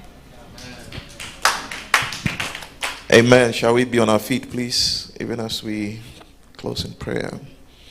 Father, we thank you in the name of Jesus, and we bless you for this day, for this morning, for how far you have brought us, even in this year, blessing us with this month of October. We say that, Lord, we are grateful. We thank you for even this morning's service. You began with us, and this is how far you have brought us. We thank you for your word, for this is the word of God.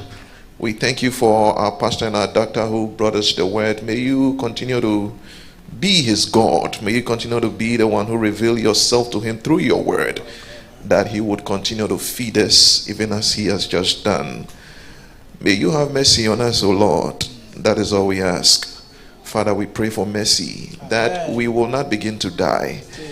Father, we pray for mercy that our faith will not fail. Oh, Jesus. We pray for mercy, O Lord, that we will not begin to die, even as we strive to intentionally break away from the shackles of familiarity and irreverence or disrespect in your presence and toward our leaders.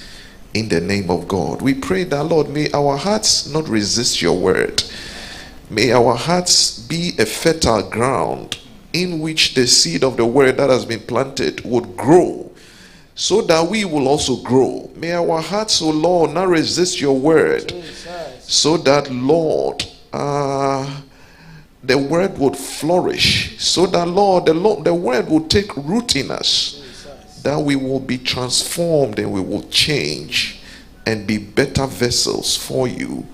In the name of Jesus, we pray that, Lord, even as we break from the shackles of familiarity, even as we strive to be better people, even as we strive to give reverence to this house, to you, O God, to our pastor and our leaders, may every blessing upon this house, may every blessing upon the life of our pastor and our leaders, Lord, fall upon us. In the name of Jesus, even as we come out of familiarity, O Lord, every blessing that you have that is stuck somewhere because we have become too familiar with this house and with our leaders, we pray, O Spirit of the living God, may you help us that every blessing that is our portion would come upon us. May you continue to fill us, and may you continue, O Lord, even to keep us. May the blessings of this house be our portion, even as we go out there. May you keep us and deliver us from every form of evil this week. Amen. And may you bring us back to your house, even as we strive and continue to serve you. We thank you, Lord, and we bless you. These and many other things that we asked. In Jesus' name we have prayed. Amen. Amen. Trust and obey, for there's no other way to be happy in Jesus, but to trust and when we walk with the Lord in the light of His words, what a glory He shines on our way, while we do His good will.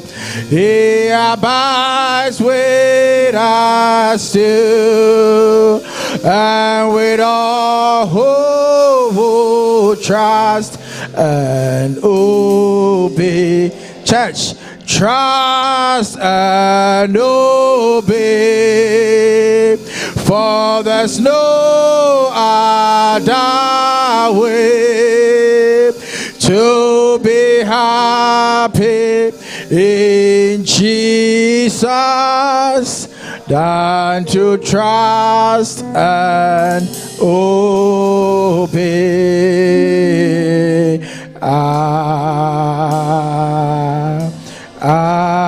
Amen. Shall we recite our motto?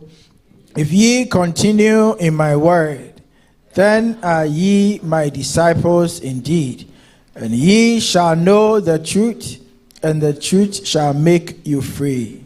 Amen. Now may the Lord God who has called you, may you fear this God with all your life. May you not become familiar with God and with the things of God. May you revere Him in all you do. May God fortify you even as you do not allow the things of this world to creep into your life and into your faith. May God Himself protect you from this subtleness of familiarity. May God deliver you from every danger that familiarity brings. May God deliver you from stagnation in your faith, even as He causes you to grow and to grow and to grow in grace and in stature. And above all, may the grace of God that surpasses all understanding, the peace of God, the hope and the favor of God be your portion, even now and forevermore. In the name of God the Father, God the Son, and God the Holy Spirit. Amen. God bless you.